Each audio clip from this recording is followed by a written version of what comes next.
जय हिंद बच्चों। Class 7th पदार्थ की संरचना एवं प्रकृति चैप्टर 3 आज हम पढ़ रहे हैं। चलिए।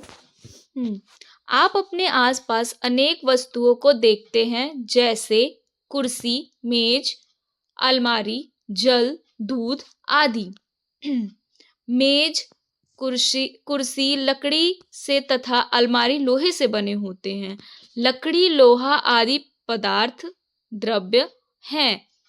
इन वस्तुओं की उपस्थिति का अनुभव हम आंख से देखकर, हाथ से छूकर करते हैं।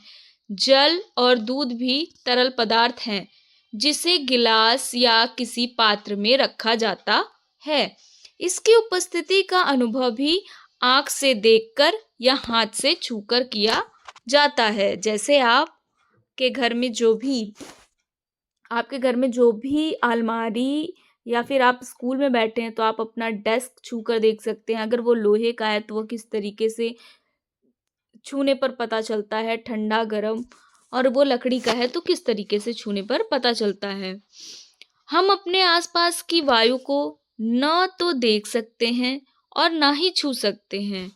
जब वायु चलती है तो पत्ते हिलते हैं। वायु भी एक पदार्थ है।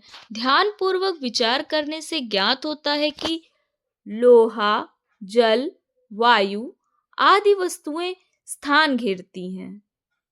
देखिए, हवा जब भी चलती है हमें महसूस होती है। हम उसे देखकर या उसे देख नहीं सकते, उसे छू नहीं सकते, ठीक है। लेकिन जब हवाएं चलती हैं तो आपके हाथों पे, चेहरे पर वह महसूस होती हैं, ठीक है। तो इससे पता चलता है कि वो एक तरीके का पदार्थ वो भी है जो दिखता नहीं है, ठीक है। और इनमें भार होता है, और हवा का भी अपना भार है। आपने लोहे की बाट देखी होंगी सब्जी या कहीं सामान खरीदते हुए, उसी के द्वारा सब्जियों का नापतोल होता है। और लकड़ी की किसी वस्तु को उठाकर देखिए, क्या वो भारी लगता है, उसमें वजन, हर चीज में वजन होता है। अतः पदार्थ, द्रव्य वह है जो स्थान घेरता है, जिसमें भार होता है और जिसका ज्ञान हम अपनी इंद्रियों द्वारा कर सकते हैं। मतलब पदार्थ क्या है, ये बता रहा है। पदार्थ वह है जो स्थान घेरता है, जिसमें भार होता है, जिसका ज्ञान हम अपनी इंद्रियों द्वारा कर सकते हैं। पदार्थ के निर्माण की मौलिक इकाई। पदार्थ अनेक छोटे छोटे कणों से मिलकर बना होता है। इन्हें आप अपनी आंखों से नहीं देख सकते, जिन्हें हम परमाणु कहते हैं तथा अणु भी कहते हैं। जो पदार्थ होता है वो अनेक छोटे छोटे कणों से मिलकर बना होता है, ठीक है। जिन्हें हम अपनी आंखों से, उन छोटे कणों को, अपनी पदार्थ को हम देख सकते, पर उन छोटे कणों को अपनी आंखों से नहीं देख सकते, जिन्हें परमाणु तथा अणु कहते हैं। अणु पदार्थ का वह सूक्ष्मतम कण है जो स्वतंत्र अवस्था में नहीं रह सकता। मतलब अणु जो होता है, अणु का भी छोटा भाग, मतलब परमाणुओं से, कई छोटे छोटे परमाणुओं से मिलकर एक अणु बनता है, ठीक है। जैसे ये बहुत सारे छोटे छोटे आप परमाणु ले लीजिए।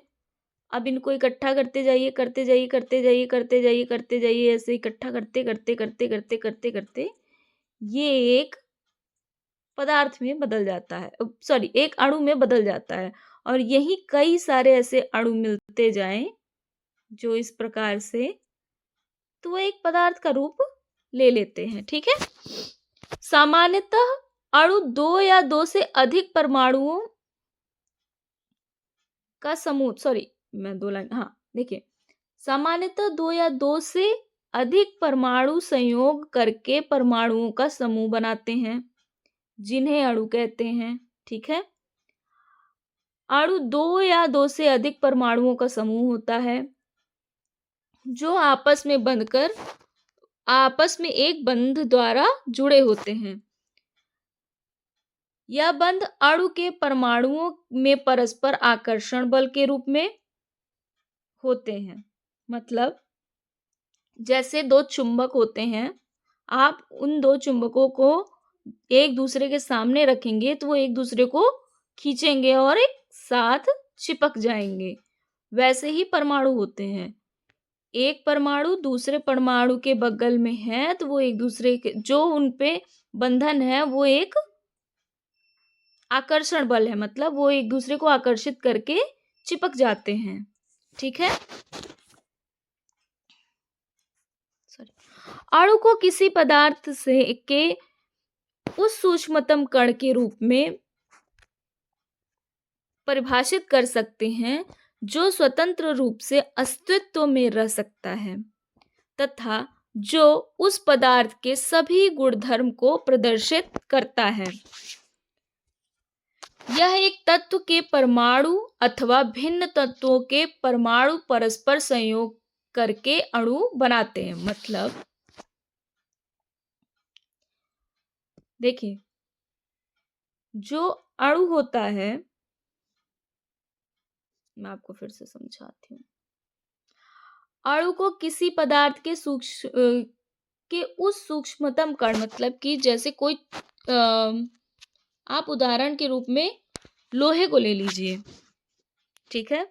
अगर हम एक लोहे की कील को बहुत सारे टुकड़ों में बांट दें तो हम अणु को, मतलब अणु तक हम बांट उसको सकते हैं और वो स्वतंत्र रूप से अस्तित्व में रह सकता है। मतलब उसको हम माइक्रोस्कोप में या किसी मैग्नीफाइंग ग्लास से उसे देख सकते हैं, वो इतना छोटा होता है। ठीक है।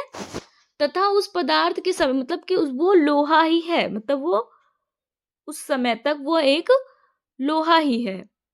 ठीक है। उसमें लोहे के ही सारे गुण पाए जाएंगे। वो चुंबक से चिपकेगा भी, और अगर उनको साथ में इकट्ठा किया गया, कई अणुओं को साथ में इकट्ठा किया गया, तो एक लोहे की छोटी कण के रूप में भी वो आंखों से बिना नंगी आंखों से भी दिखाई दे सकता है। ठीक है। एक ही तत्व के परमाणु तथा विभिन्न तत्वों के परमाणु संयोग करके अणु बनाते हैं। मतलब अगर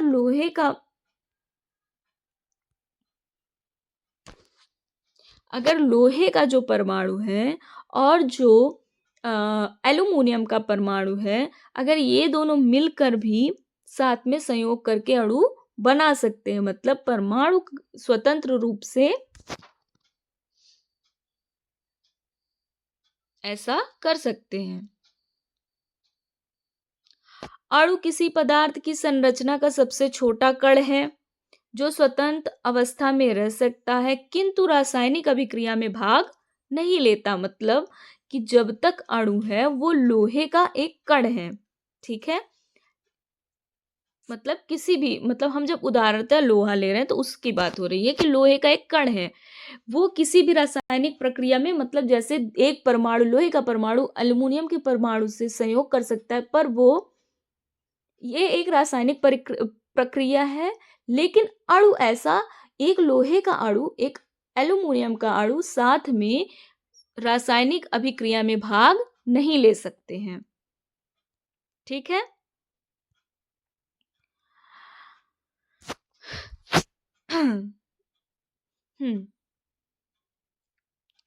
परमाणु पदार्थ के सूक्ष्मतम कण है जो स्वतंत्र अवस्था में नहीं रह सकता किंतु रासायनिक अभिक्रिया में भाग ले सकता है।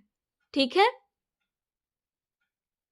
ये परमाणु रासायनिक क्रिया में भाग ले सकता है क्योंकि ये स्वतंत्र अवस्था में नहीं रहता। अणु भाग नहीं ले सकता क्योंकि ये स्वतंत्र अवस्था में रह सकता है।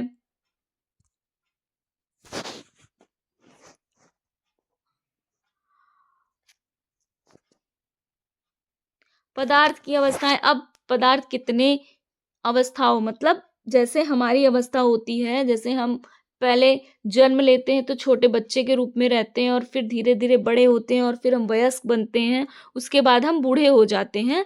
इसी प्रकार पदार्थों की भी अवस्थाएं होती हैं। ठीक है।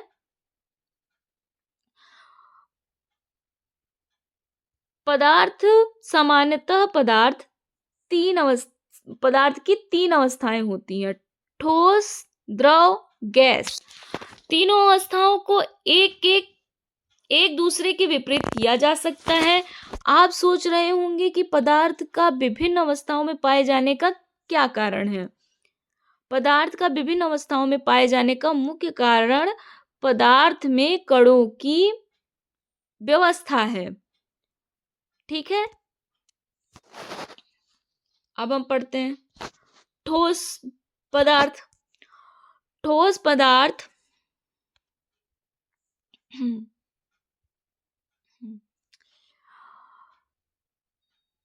ठोस पदार्थ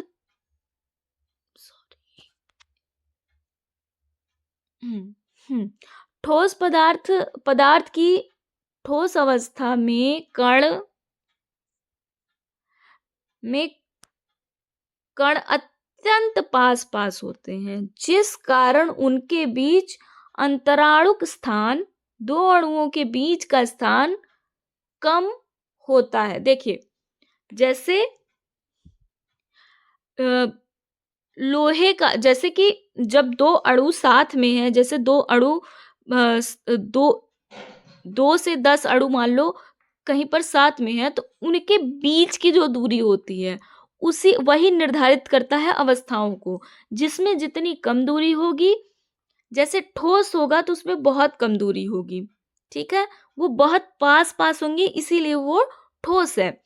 उसमें ऑक्सीजन या फिर जगह बहुत कम है, वहां पर ऑक्सीजन कम से कम जा सकता है। ठीक है, द्रव पदार्थ की द्रव अवस्था के कण ठोस की अपेक्षा अधिक दूरी पर होते हैं, जिस कारण उनके बीच अंतराणुक स्थान, दो अणुओं के बीच का स्थान ठोस की अपेक्षा अधिक होता है। मतलब यहाँ पर अणु ज्यादा दूर हैं, ठोस की अपेक्षा ज्यादा दूर है, पर बहुत ज्यादा दूर नहीं है, जिससे वो बहते हुए, मतलब कि इतने दूर है कि वो बह जाते हैं, इसी वजह से वो तरल कहलाते हैं। आपने पानी देखा होगा, पानी को वो कितना पतला होता है, आप हाथ में उठाएंगे और वो बह जाएगा। उनके अणु इतने दूर दूर है कि वो साथ में रह नहीं पाते, इसलिए वो द्रव कहलाते हैं। अब आती है गैस की बारी। पदार्थ की गैस अवस्था में कण बहुत दूर दूर होते हैं, उनके बीच अंतराणुक स्थान बहुत अधिक दूर होते हैं, इतने अधिक होते हैं दूर कि वो दिखाई भी नहीं दे सकते। उनके अणु इतने ज्यादा दूर दूर हैं कि वो न दिखाई देते हैं और ना ही उनमें कोई रंग होता है। ठीक है, अब देखिए यहाँ पे एग्जाम्पल है। देखिए, ठोस में कैसे है, ठोस में अणु कितने पास है कि आप इसमें पूरी एक लाइन नहीं खींच सकते हैं। ठीक है, द्रव में देखिए, एक सेकंड,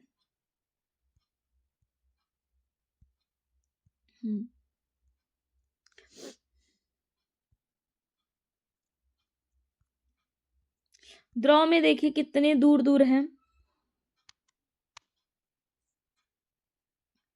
किससे आप ऐसे जगह कितनी ज्यादा इसमें स्पेस है। ठीक है, और वही हालत यहाँ पर गैस की है। गैस में अणु बहुत ज्यादा दूर दूर हैं।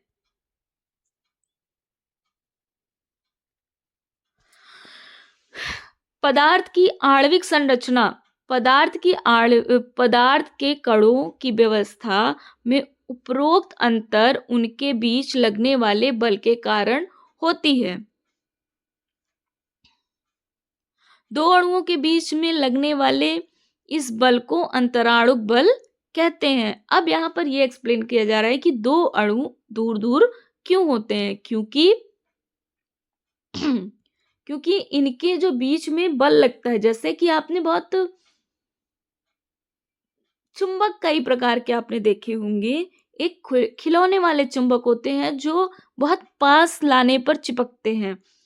एक बहुत हाई पावर चुंबक होते हैं जो टीवी के जो चुंबक होते हैं वो काफी दूर से लोहे को अपने पास खींच लेते हैं, ठीक है। तो जो चुंबक जितना शक्तिशाली होता है वो उतनी दूरी से किसी भी लोहे को खींच सकता है। उसी तरह दो अणुओं के बीच में भी होता है कि दो अणु जितने शक्तिशाली होते हैं वो उतनी शक्ति से एक दूसरे को पकड़ के रखते हैं। उसी शक्ति या उसी बल को हम अंतराळुक बल कहते हैं। उसी शक्ति को हम विशेष बल को अंतराणु बल कहते हैं।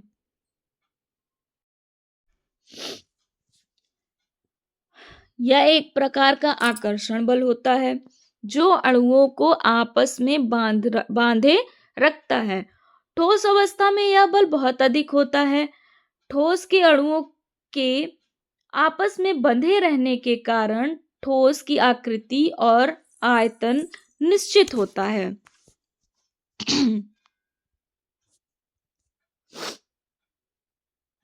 ठोस के अणुओं के आपस में बंधे रहने के कारण ठोस की आकृति एवं आयतन निश्चित होता है, ठीक है।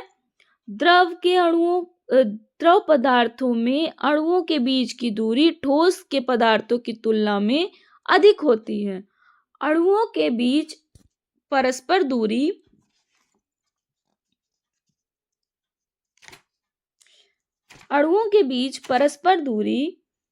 अधिक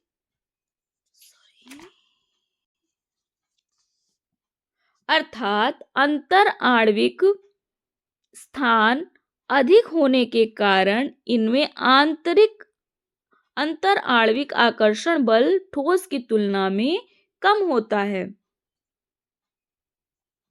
जिसके कारण द्रव के अणु अपनी सीमा में रहते हुए स्वतंत्रता पूर्वक गति कर सकते हैं। इससे इनकी आकृति निश्चित नहीं रह जाती, परंतु आयतन निश्चित रहता है। अब यहाँ पे आप आयतन जो पढ़ रहे हैं वो क्या है, आकृति क्या है, देखिए। जैसे कोई ठोस चीज, जैसे जो बहुत कड़क होती है, जैसे आपका जो डेस्क है जिस पे आप बैठे हुए हैं, आपका बैग है, आपका पेन है, आपकी कॉपी है, इन सब का एक आकार जो दे दिया गया। कॉपियां जैसे जो फैक्ट्री से बन के आई हैं या कोई भी चीज, वो आकार में, आकृति में निश्चित है। मतलब कि उसकी आकृति दिन भर बदलती नहीं रहती। कॉपी जैसी बनी हुई है वो वैसी की वैसी ही हमेशा है, ठीक है। जब तक कि उसको फाड़ा या कुछ खराब ना किया जाए, वो स्वयं से अपनी आकृति निश्चित रखती है, ठीक है। और उसका आयतन भी निश्चित होता है। मतलब वो जितना स्थान घेर रही है एक जगह का, वह निश्चित है, ठीक है। लेकिन जैसे पानी है, पानी का आकार निश्चित नहीं होता। आप उसे ग्लास में डाल देंगे तो वो ग्लास के शेप का हो जाएगा, आप उसे कटोरे में डाल देंगे तो कटोरे के शेप का हो जाएगा, आप उसे जमीन में पर गिरा देंगे तो वो फर्श के जैसा दिखेगा, फर्श पर फैल जाएगा। लेकिन पानी का आयतन निश्चित होता है, मतलब वह जितना स्थान घेर सकता है। मतलब उसने ग्लास का आकार जरूर ले लिया है, पर वह पानी जितना है उतना ही है। मतलब उसका, अगर आपने आधा ग्लास पानी लिया है और आधे ग्लास जितनी कटोरी ली है, छोटी कटोरी ली है, तो कटोरी भले ही भर जाए और ग्लास आधा रहे, पर पानी का आयतन मतलब पानी की जो क्वांटिटी है वो नहीं बढ़ रही है, क्वांटिटी आपकी उतनी की उतनी है।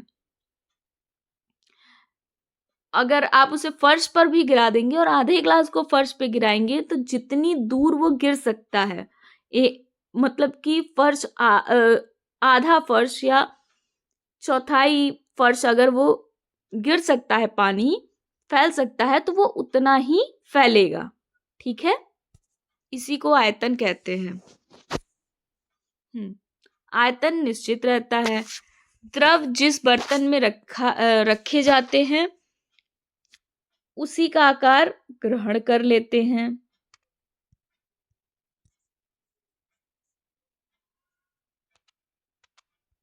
ठीक है।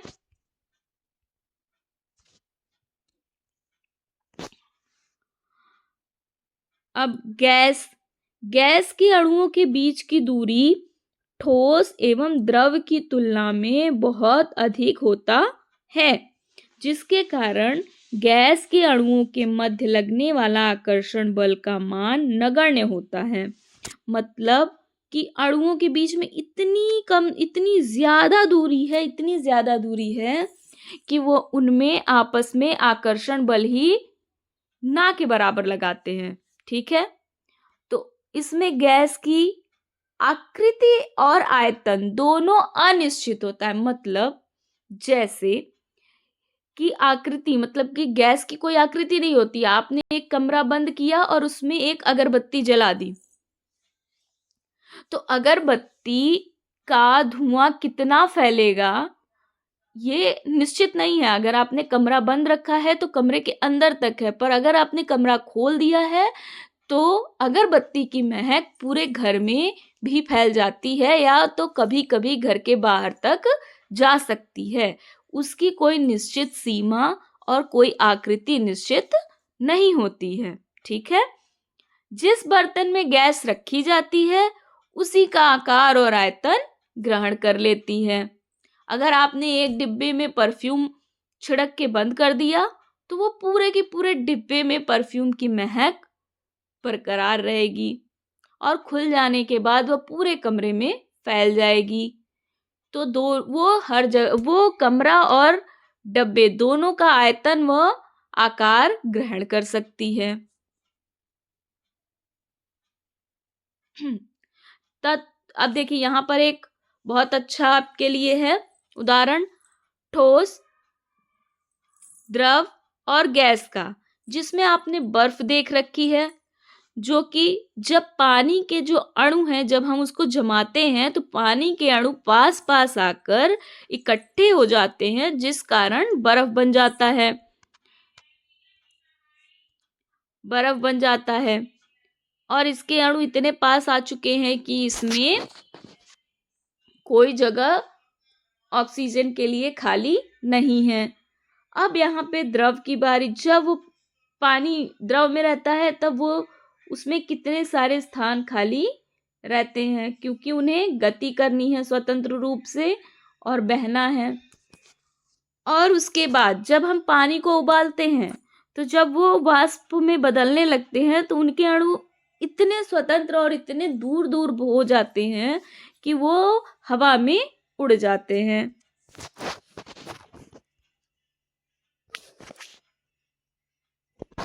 तत्व एवं यौगिक तत्व। पदार्थ का वह मूल रूप जिसे किसी भी क्रिया द्वारा अन्य सरल पदार्थों में विभाजित नहीं किया जा सकता तत्व कहलाता है। तत्व कहलाता है। क्या कहलाता है? पदार्थ का वह मूल रूप जिसे किसी भी क्रिया द्वारा अन्य सरल पदार्थों में विभाजित नहीं किया जा सकता। किसी तत्व में उपस्थित समस्त अणु या परमाणु समान गुण धर्म वाले होते हैं। तत्व में केवल एक ही परमाणु होते हैं, जैसे लोहा, तांबा, सोना, चांदी आदि। एक ही तत्व के दो या दो से अधिक परमाणु मिलकर उसी तत्व का एक अणु बनाते हैं, जैसे ऑक्सीजन, हाइड्रोजन आदि। ठीक है। कई ऐसे भी तत्व होते हैं जिनके एक अणु उनके एक परमाणु से मिलकर बना होता है। मतलब जैसे हीलियम, नियॉन, अक्रिय गैसें। हीलियम, नियॉन, अक्रिय गैसें। अब यौगिक क्या होता है? दो या दो से अधिक तत्व निश्चित अनुपात में मिलकर यौगिक का निर्माण करते हैं। जैसे हाइड्रोजन के दो अणु परमाणु ऑक्सीजन के एक अणु से मिलकर जल अर्थात यौगिक का एक अणु बनता है।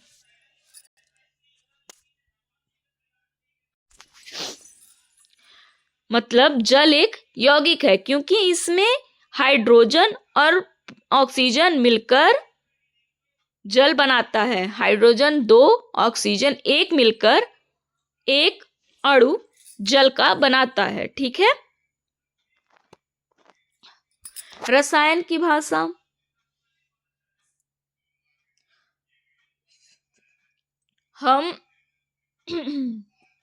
हम गणित में जोड़ने, घटाने, गुणा करने एवं भाग देने के लिए गणितीय चिन्हों का प्रयोग करते हैं।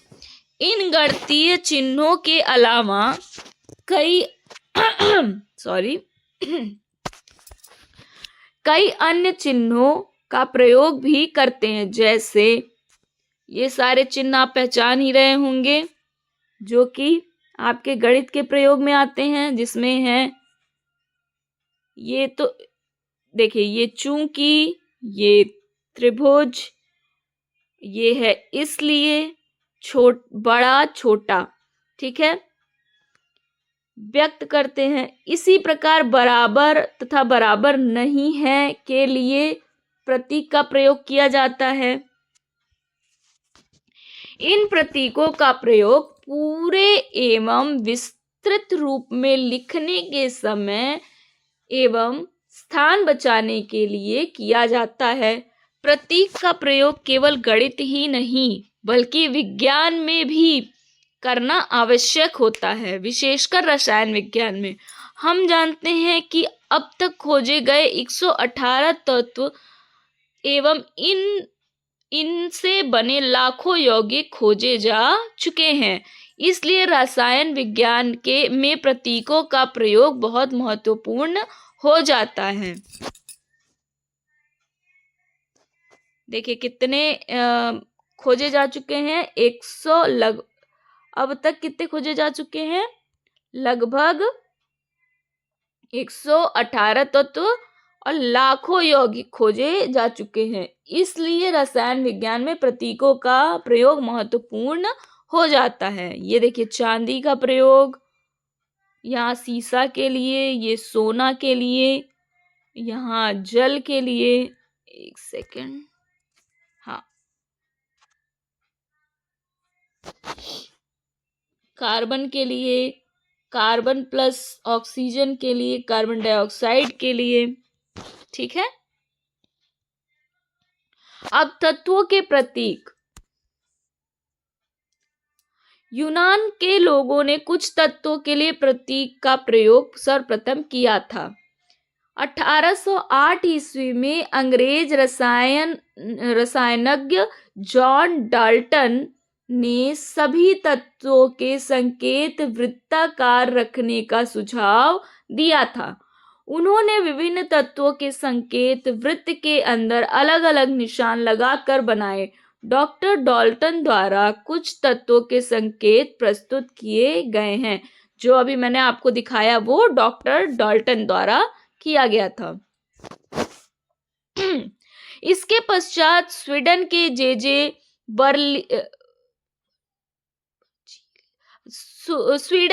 जे बर्जीलियस ने सबसे पहले यह सुझाव दिया कि तत्वों के नाम का पहला अक्षर उसका प्रतीक माना जाए। उसी समय अनेक वैज्ञानिकों ने इस सुझाव का कड़ा विरोध किया था, किंतु 100 साल बाद उनके सुझावों को सबकी मान्यता प्राप्त हुई। इस प्रकार प्रत्येक तत्व के अंग्रेजी वर्णमाला के एक या दो अक्षर से दर्शाया जाता है। अधिकांशतः तत्वों के अंग्रेजी नाम के पहले अक्षर को उसका प्रतीक माना गया। हाइड्रोजन के लिए H, सल्फर के लिए S, ऑक्सीजन के लिए O तथा कार्बन के लिए C का प्रतीक निर्धारित किया गया। देखिए हाइड्रोजन के लिए H, सल्फर के लिए S, ऑक्सीजन के लिए O तथा कार्बन के लिए C का प्रतीक निर्धारित किया गया। एक ही अक्षर से नाम प्रारंभ होने वाले दो या दो से अधिक तत्वों के लिए प्रतीक निर्धारण हेतु एक तत्व के लिए पहला अक्षर निर्धारित कर बाकी के लिए अक्षर के पहले अक्षर के साथ एक और अक्षर जोड़कर उसका प्रतीक निर्धारित किया गया। ऐसी स्थिति में पहला अक्षर दीर्घ अक्षर में तथा दूसरा लघु अक्षर में लिखा जाता है। मतलब जिसके नाम का पहला अक्षर जैसे सल्फर का ही एस है और किसी और का भी एस है, तो उसके साथ सल्फर का एस लिखा जाएगा, पर एस के साथ दूसरा एस और उसके साथ एक छोटी जो उसके बगल की अक्षर होगी वो लिखी जाएगी। अब यहाँ पर तत्वों के नाम, तत्वों के प्रतीक दर्शाए गए हैं। चलिए अब हम इसको देख लेते हैं। हाइड्रोजन, यहाँ पे H से प्रारंभ है इसलिए इसका प्रतीक H है। कार्बन C से प्रारंभ है इसलिए इसका प्रतीक C है। फ्लोरीन F से प्रारंभ है F। Nitrogen, phosphorus, sulphur, aluminium, argon, bromine, calcium. अब देखिए यहाँ पर भी C है और कार्बन में भी C है, तो कार्बन का C कैपिटल में सिर्फ C लिखा गया है, पर कैल्शियम के C में स्मॉल a भी ऐड है, क्योंकि कैल्शियम का स्पेलिंग जो है CALCIUM है, इसलिए CA लिखकर कैल्शियम को दर्शाया गया है। उसके बाद फिर से C आ जाता है जहां पर क्लोरीन है, तो क्लोरीन को यहाँ पर CH न लेकर Cl ले लिया गया, क्योंकि Cl ले लिया गया। कोबाल्ट में CO ले लिया गया। हीलियम में यहाँ पर हाइड्रोजन में भी H था और हीलियम में भी H है, इसलिए He ले लिया गया। मैग्नीशियम में Mg लिया गया। फिर नियॉन में Ne लिया गया और सिलिका में सल्फर का S और सिलिका का S। सल्फर में सिर्फ S लिखा गया कैपिटल S और सिलिका में capital S plus small I लिखा गया। कुछ तत्वों के प्रतीक उनके लैटिन नाम से लिए गए, इनमें कुछ निम्नलिखित है। ठीक है,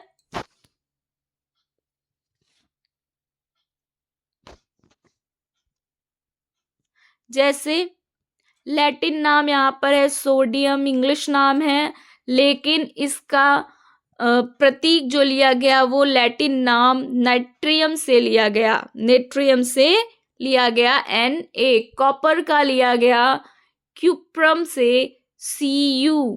आयरन का लिया गया फेरम से Fe। पोटेशियम का लिया गया कैलियम से K। सिल्वर का Ag लिया गया अर्जेंटम से। गोल्ड का आरम से Au लिया गया और पारा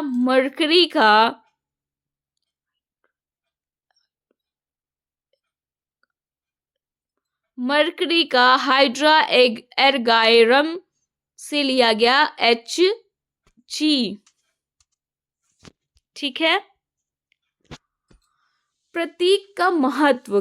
किसी तत्व का संकेत निम्नलिखित सूचनाओं को भी व्यक्त करता है। तत्व का नाम, तत्व का एक परमाणु। इसी प्रकार प्रतीक हाइड्रोजन तत्व को हाइड्रोजन के एक परमाणु को व्यक्त करता है। मतलब अगर कहीं पर H लिखा हुआ है तो मतलब वो हाइड्रोजन प्लस एक परमाणु, मतलब कि हाइड्रोजन का एक परमाणु भी लिखा हुआ है। अगर हमें हाइड्रोजन अणु लिखना होगा, अगर अणु लिखना होगा तो हम लिखेंगे H2।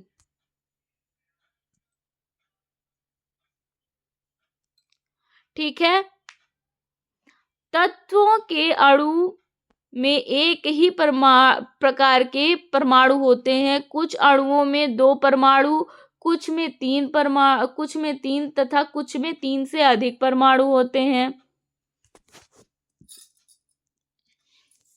दूसरी ओर एक यौगिक का अणु विभिन्न तत्वों के परमाणुओं से मिलकर बनता है। अथवा यौगिक के अणु सूत्र को उनके उपस्थित विभिन्न परमाणुओं को उनके प्रतीक के रूप में लिखते हैं।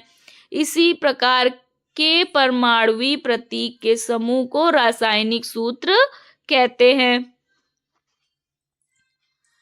तत्व का अणुसूत्र। तत्व के अणुसूत्र को दर्शाने के लिए यह जानना आवश्यक होता है कि उसी तत्व का एक अणु कितने परमाणु से मिलकर बना है। जैसे हाइड्रोजन का एक अणु 2 हाइड्रोजन परमाणुओं से मिलकर बनता है। अतः हाइड्रोजन के अणु को उसके प्रतीक H का प्रयोग करते हुए H2 द्वारा दर्शाया जाता है। और हमेशा जब भी लिखते हैं तो H ऐसे लिखते हैं और उसके नीचे बगल में 2 लिखा जाता है। ठीक है, जिस तरह से लिख के दिखाया गया है। किसी तत्व के अणु को दर्शाने वाले परमाणुवी प्रतीक के समूह को तत्व का अणु सूत्र या संक्षेप में सूत्र कहते हैं।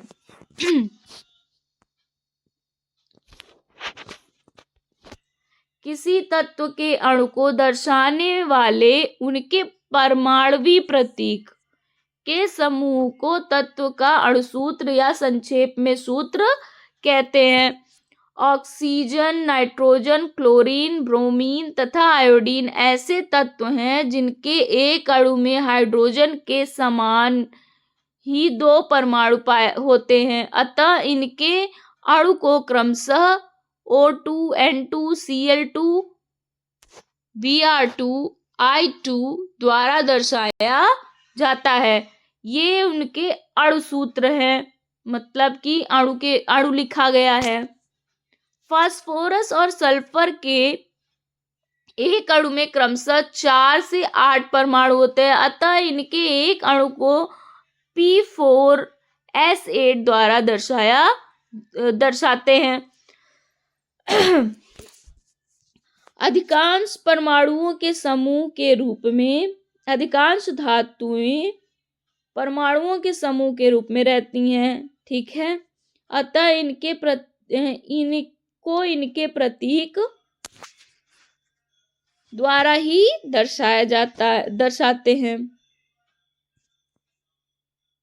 दर्शाते किसी तत्व के एक अणु में उपस्थित परमाणुओं की संख्या को उसका परमाणुकता कहते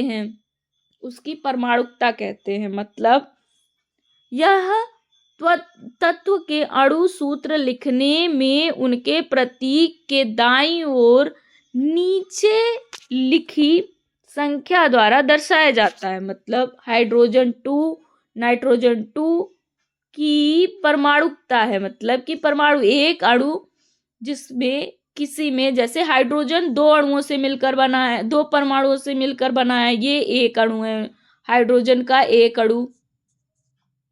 मतलब एक छोटा से छोटा सबसे छोटा हाइड्रोजन जो मिलेगा आपको वो 2 परमाणुओं का मिलेगा। ठीक है, वैसे ही नाइट्रोजन भी 2 परमाणुओं से मिलकर बना है। लेकिन सल्फर या फास्फोरस, सबसे छोटा सल्फर अगर मिलेगा आपको तो वो सबसे छोटा सल्फर जो आपको मिलेगा वो आपको मिलेगा 8 परमाणुओं का। मतलब लिटरली 8 ऐसे गिन के, इस प्रकार से वो कुछ आपको मिलेगा। ये हो गया आपका सल्फर का एक अणु, जो कि सबसे छोटा फॉर्म है सल्फर का, वो ऐसा दिखेगा। यौगिक का अणु सूत्र, हम जानते हैं कि दो या दो से अधिक तत्व मिलकर यौगिक बनाते हैं। ठीक है, दो या दो से अधिक तत्व मिलकर यौगिक बनाते हैं। जैसे कि जल में कितना था, H2O जल होता है, इसमें क्या है, O, मतलब कि एक परमाणु। यहाँ पे दो नहीं लिखा हुआ है तो मतलब कि ऑक्सीजन का एक परमाणु, हाइड्रोजन का दो परमाणु, या फिर आप कह सकते हैं कि एक अणु, अर्थात हाइड्रोजन का एक अणु और ऑक्सीजन का एक परमाणु मिलकर जल बनाते हैं, जल। ठीक है। कुछ तत्वों के समान ही यौगिक भी अणु के रूप में पाए जाते हैं, अतः यौगिक को भी अणु सूत्र के द्वारा दर्शाया जाता है। ठीक है, यौगिक के अणु की संरचना निश्चित होने के कारण इनमें उपस्थित परमाणुओं की संख्या भी निश्चित होती है। चूंकि परमाणु सामान्यतः अविभाज्य हैं, अतः यौगिक के अणु तथा अणु सूत्र में उपस्थित तत्वों के परमाणुओं की संख्या पूर्णांकों में होती है, पूर्णांकों में होती है। ठीक है, उदाहरण के लिए हाइड्रोजन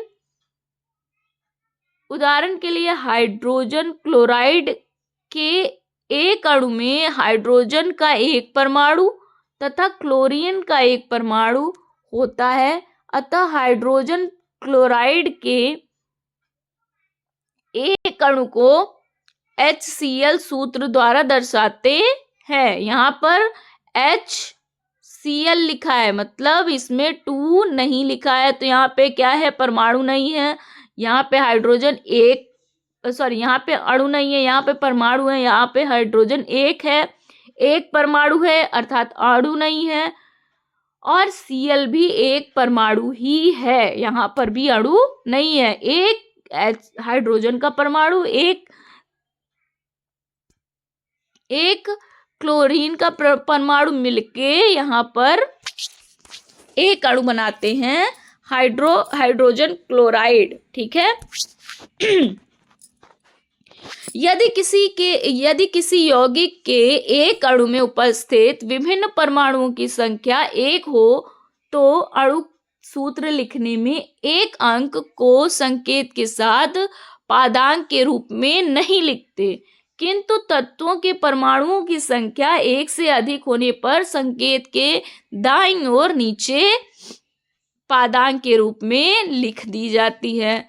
जल का एक अणु हाइड्रोजन, उदाहरण के लिए है, जल का एक अणु हाइड्रोजन के दो परमाणु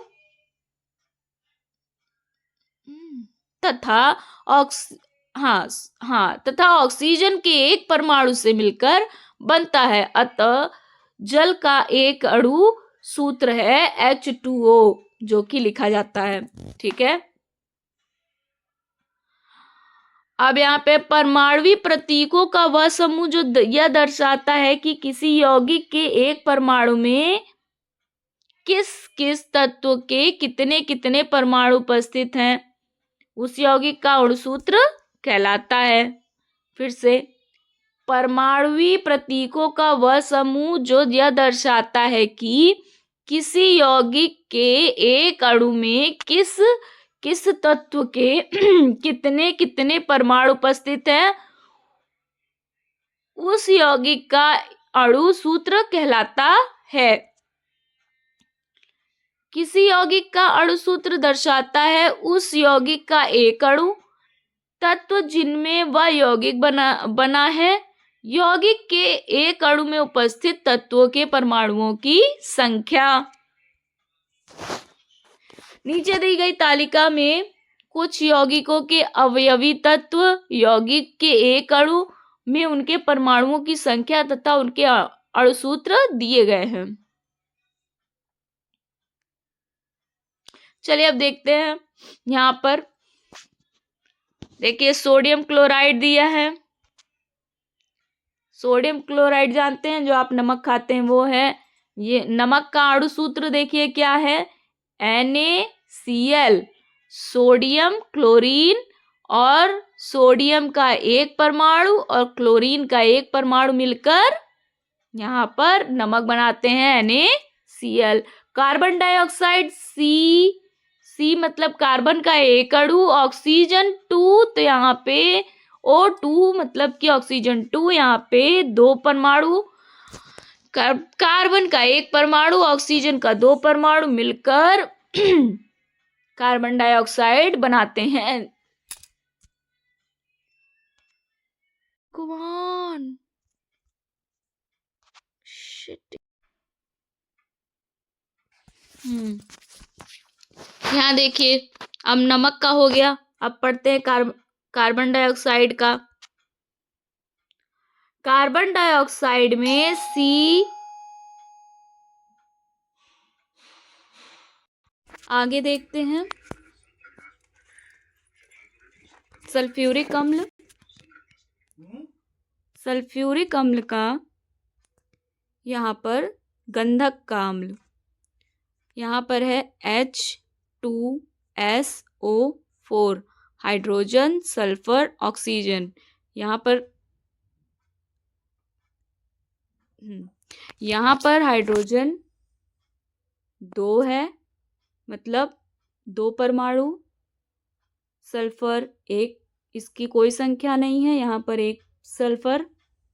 ऑक्सीजन यहाँ पर 4 लिखा हुआ है, ऑक्सीजन के 4 परमाणु क्या बनाते हैं, सल्फ्यूरिक अम्ल।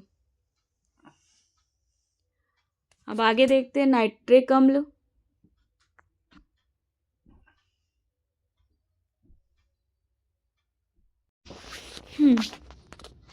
नाइट्रिक अम्ल में हाइड्रोजन कोई संख्या नहीं, नाइट्रोजन कोई संख्या नहीं, ऑक्सीजन 3, तो यहाँ पे क्या हो गया, क्या लिखेंगे, संख्या, जहाँ पर हाइड्रोजन पे संख्या नहीं तो इसलिए लिखेंगे 1, नाइट्रोजन पे संख्या नहीं है इसलिए लिखेंगे 1, और ऑक्सीजन पे संख्या है, जो संख्या है वो लिख देंगे 3, तो यहाँ पर हो गया हाइड्रोजन 1 परमाणु, नाइट्रोजन 1 परमाणु, ऑक्सीजन 3 परमाणु। आगे देखते हैं कैल्शियम कार्बोनेट। अब कैल्शियम कार्बोनेट में कैसे है, कैल्शियम में 1 कुछ भी नहीं है, कार्बन पे भी कुछ नहीं है, ऑक्सीजन पे है संख्या, तो वैसे उसी प्रकार से हम लिखना शुरू करेंगे, कैल्शियम 1, कार्बन 1, ऑक्सीजन 3, और ये मिलके क्या बनाते हैं, कैल्शियम कार्बोनेट। कैल्शियम हाइड्रोक्साइड, चूने का पानी, देखिए कैसे लिखेंगे, Ca। अब यहाँ पर एक ट्रिक है कि ये ब्रैकेट में है, ब्रैकेट में OH मतलब कि ऑक्सीजन और हाइड्रोजन, फिर ब्रैकेट क्लोज होने के बाद 2 लिखा हुआ है, तो यहाँ पे कैसे लिखेंगे, Ca लिखेंगे, कैल्शियम उस पर क्या लिखेंगे, उस पर कोई संख्या नहीं इसलिए 1 लिखेंगे।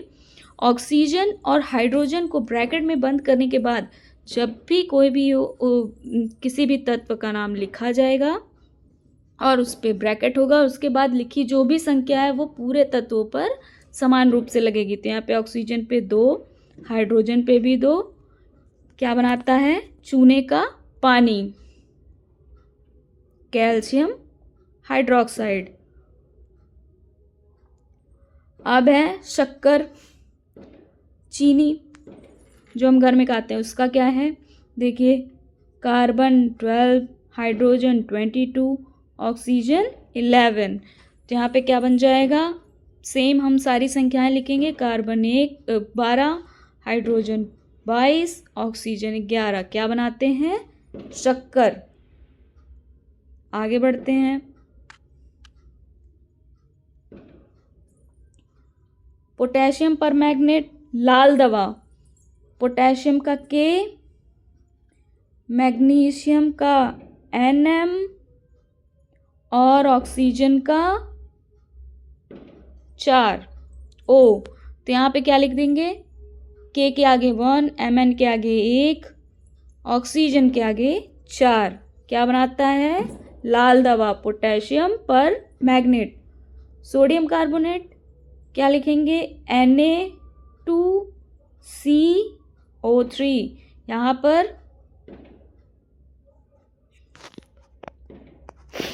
पर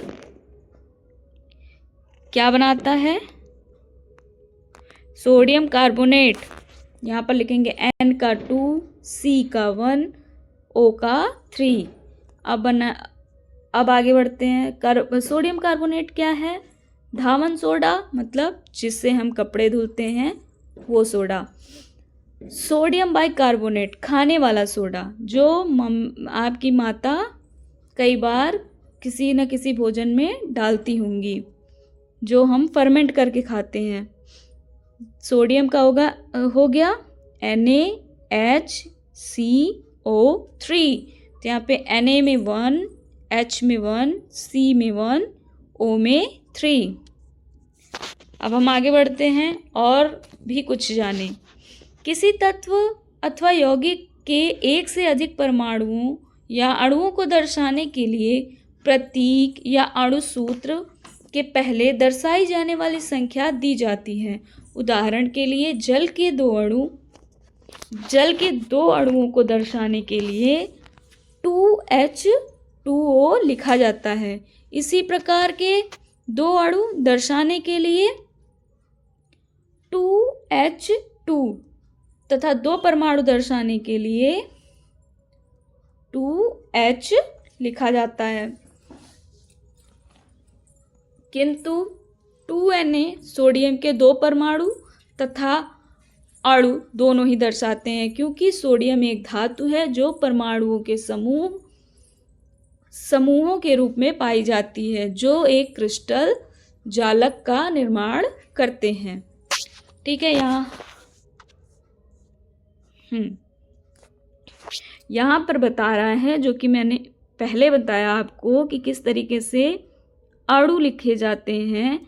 H2 लिखने पर हाइड्रोजन का एक अणु लिखा जाता है। उसी प्रकार अब एक अणु को अगर आपको कई अणु लिखने हैं तो आप यहाँ पर जिस तरह नीचे 2 लिख रहे हैं, आप सबसे पहले संख्या लिख देंगे। अगर आपने 2 लिख दिया तो यहाँ पर 2 हाइड्रोजन अणु हो गए।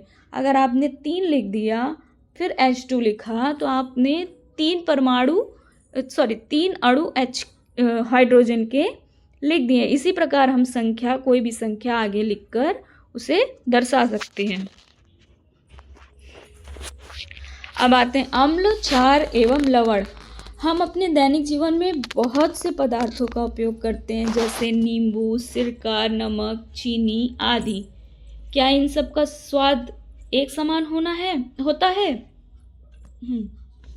आप देखते हैं कि इनमें से कुछ पदार्थों का स्वाद खट्टा, कुछ का कड़वा, कुछ का मीठा और कुछ का नमकीन है। आइए चर्चा करते हैं कि इन भोज्य पदार्थों का स्वाद खट्टा क्यों है।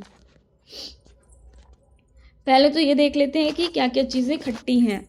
जैसे नींबू का रस, संतरे का रस, इसमें क्या पाया जाता है, साइट्रिक एसिड दोनों में पाया जाता है।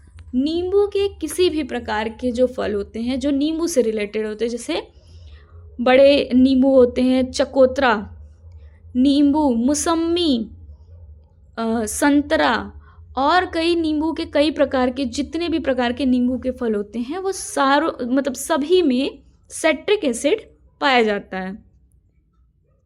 सिरका खट्टा होता है लेकिन इसमें पाया जाता है एसिटिक एसिड।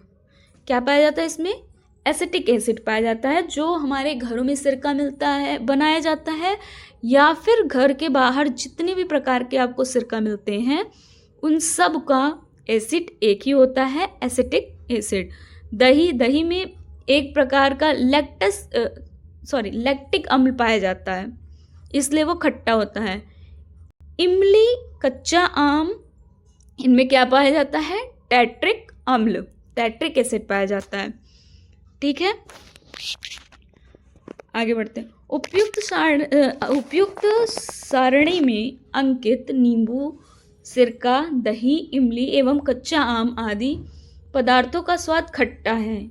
इनका खट्टापन इनमें उपस्थित एक विशेष प्रकार के यौगिक के कारण होता है, जो अम्ल कहलाता है।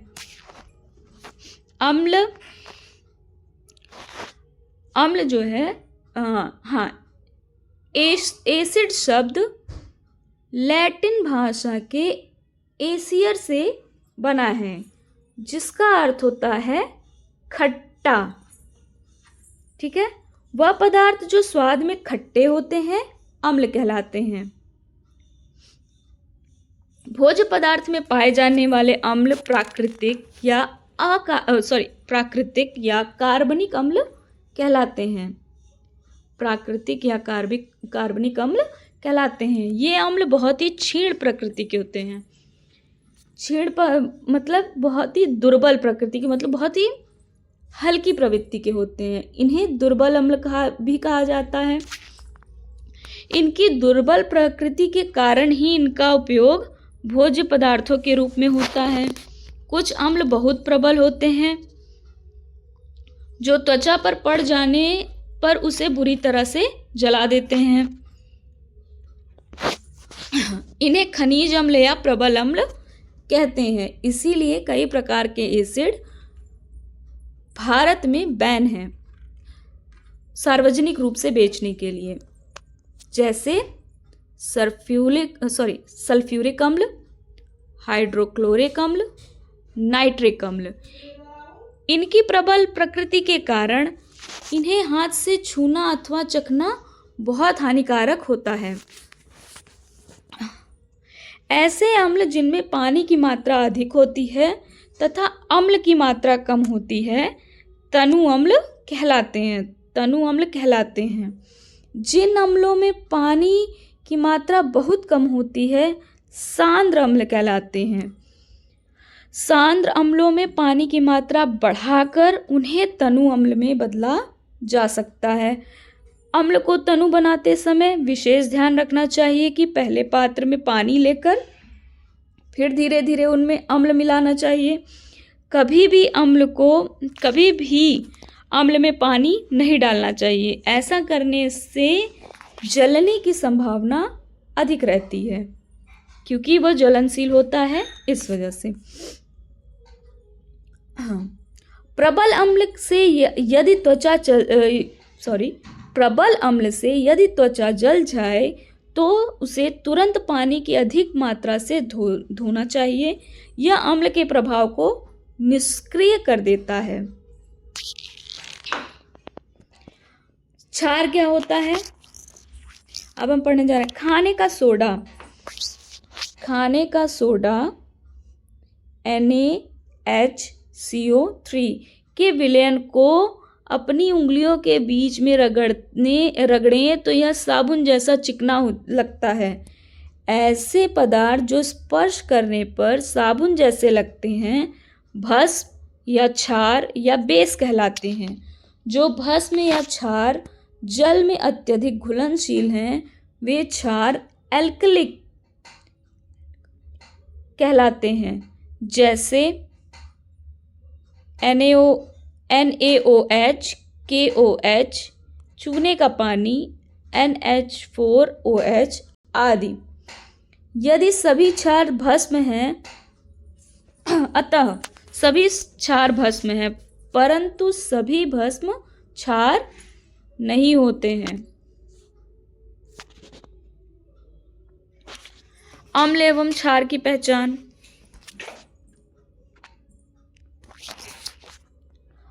अम्ल एवं क्षार की पहचान करने के लिए हम विशेष प्रकार के पदार्थों का उपयोग कर सकते हैं, जो सूचक कहलाते हैं। इन सूचकों को जब हम किसी अम्लीय या क्षारीय पदार्थों के विलयन में मिलाया जाता है तब इनका रंग बदल जाता है, जैसे लिटमस, हल्दी, गुड़ की पंखुड़ियाँ आदि प्राकृतिक रूप में से पाए जाने वाले सूचक हैं। अम्ल एवं क्षार की पहचान करने के लिए प्रायः लिटमस पेपर का प्रयोग किया जाता है। लिटमस पेपर नीले व लाल कागज की पट्टियों के रूप में उपलब्ध होते हैं। नीला लिटमस पेपर अम्ल में डुबोने पर लाल हो जाता है और लाल लिटमस पत्र क्षार के विलयन में डुबोने पर नीला हो जाता है। सामान्य रूप से पाए जाने वाले लिटमस लाइकेन पौधे से प्राप्त किया जाता है। गुड़हल की पंखुड़ियां भी सूचक के रूप में प्रयुक्त होती हैं। गुड़हल के पुष्प का सूचक अम्लीय विलयन को गहरा गुलाबी और क्षारीय विलयन को हरा कर देता है। इसी प्रकार हल्दी का चूर्ण भी एक अन्य प्राकृतिक सूचक है जो क्षारीय विलयन को लाल कर देता है। कुछ और भी जाने। प्रयोगशाला में अम्ल एवं क्षार के परीक्षण के लिए लिटमस पेपर के अतिरिक्त मिथाइल ऑरेंज तथा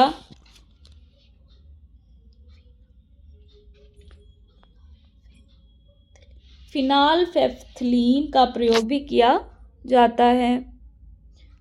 मिथाइल ऑरेंज अम्लीय विलयन में लाल तथा क्षारीय विलयन में पीला हो जाता है। फिनोल्फेथलीन अम्लीय विलयन में रंगहीन तथा क्षारीय विलयन में गुलाबी हो जाती है। क्रियाकलाप। आइए कुछ फलों सब्जियों के रस शीतल पेय कुछ विलयनों का लिटमस पेपर पर प्रभाव देखते हैं। आप अपने उत्तर को तालिका में चिन्ह से प्रदर्शित करें। यह आपको करना है। इसमें टमाटर, संतरे का, नींबू का, खाने का सोडा, बोतल बंद पानी, सिरका, नमक का विलयन और शैम्पू पे आपको इसका प्रयोग करना है। चलिए आगे बढ़ते हैं। अम्ल एवं क्षार की पारस्परिक क्रिया। उदासीनीकरण। क्रियाकलाप 2। इसमें क्या करना है? 2 परख नली ले। दोनों परख नली में उचित मात्रा में समान सांद्रता एवं आयतन तनु हाइड्रोक्लोरिक अम्ल और सोडियम हाइड्रोक्साइड विलयन भरें। दोनों परख नली में लाल और नीला लिटमस पेपर डालकर रंग का अवलोकन करें। देखें क्या देखते हैं। हाइड्रोक्लोरिक अम्ल से युक्त परख नली नीले लिटमस पेपर पत्र को लाल कर देती है, जबकि सोडियम हाइड्रोक्साइड युक्त परख नली लाल लिटमस पेपर को नीला कर देती है। अब दोनों परख नली में भरे अम्ल और क्षार को किसी बीकर में डालकर परस्पर मिलाएं। मिलाने के बाद इसमें लाल तथा नीले लिटमस पेपर को बारी बारी से डालें। रंग परिवर्तन का अवलोकन करें। क्या देखते हैं? रंग में कोई परिवर्तन नहीं होता, बीकर का ताप ही बढ़ जाता है। देखिए कैसे है। HCl हाइड्रोक्लोरिक अम्ल, sodium hydroxide NaOH plus HCl plus NaOH मतलब हाइड्रोक्लोरिक अम्ल प्लस सोडियम हाइड्रोक्साइड।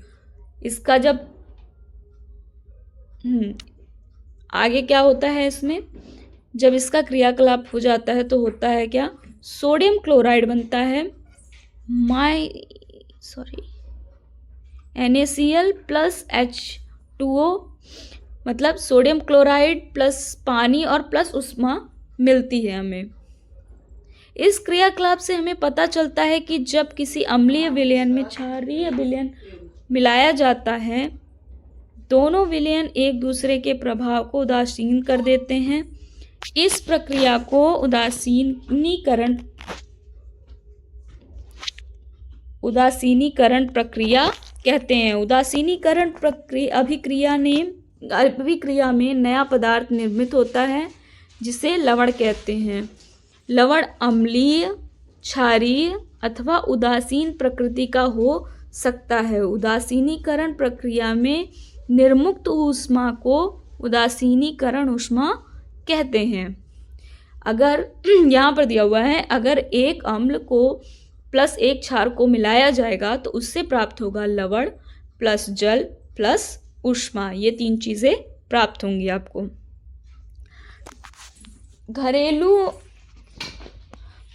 घरेलू एवं औद्योगिक क्षेत्र में अम्ल, क्षार तथा लवण का उपयोग।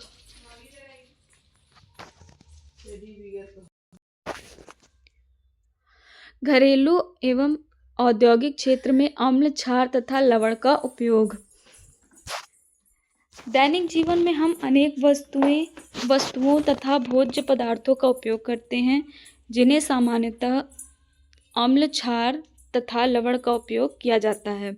आइए कुछ अम्ल, क्षार एवं लवण के उपयोग के बारे में जानें।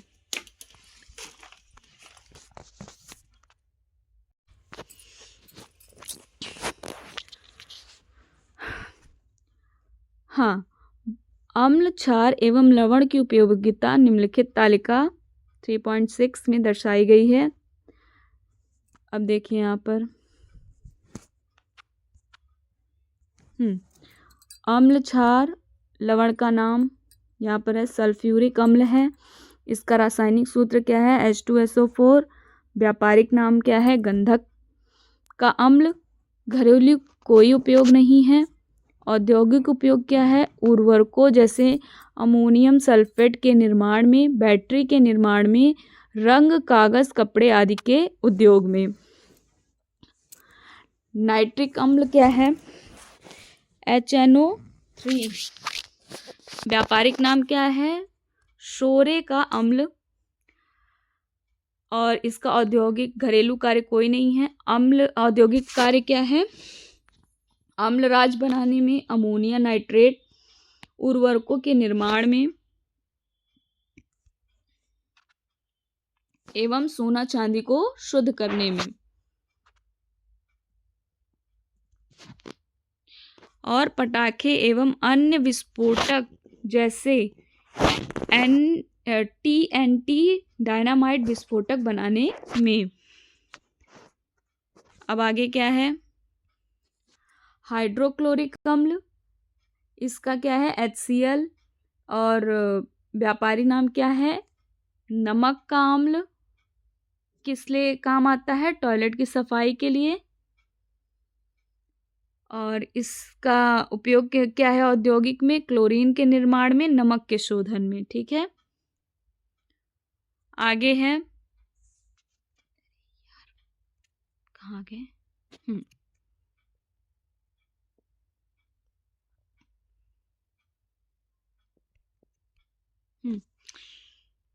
उसके बाद है एसिटिक अम्ल CH3COOH। इसका घरेलू नाम क्या है? सिरका। व्यापारिक नाम क्या है? सिरका। घरेलू काम क्या है? अचार बनाने में। और व्यापारिक काम क्या है? सेलुलोज एसीटेट फोटो फिल्म के निर्माण में। और दवा और घरेलू कार्य में एक दवा में भी है। और औद्योगिक कार्य में सफेदा बनाने में। ठीक, अब इसके बाद देखते हैं सोडियम हाइड्रोक्साइड NaOH। इसका क्या होगा? कास्टिक सोडा इसका व्यापारिक नाम है। घरेलू उपयोग क्या है? घरेलू काम में बर्तनों की सफाई में आता है। और किस में आता है? व्यापारिक काम में आता है, साबुन के निर्माण में। अब उसके बाद है कैल्शियम ऑक्साइड CaO। इसका क्या उपयोग? इसका व्यापारिक नाम है चूना। घर में किस किस काम आता है? घरों की पुताई, घरेलू उपचार। और इसका औद्योगिक काम क्या है? अमोनिया का निर्माण, अमोनिया निर्माण में, आयरन के निष्कर्षण में। ठीक है, उसके बाद है सोडियम क्लोराइड। सोडियम क्लोराइड क्या है? NaCl। कॉमन सॉल्ट कहते हैं इसको, व्यापारिक नाम है इसका। और किस काम आता है? हाँ, किस काम आता है? हाँ, एक सेकेंड। हाँ, किस काम आता है? भोजन बनाने में, नमक के रूप में, ORS के घोल में। और इसका औद्योगिक कार्य क्या है? क्लोरीन निर्माण में, साबुन उद्योग में। आगे बढ़ते हैं।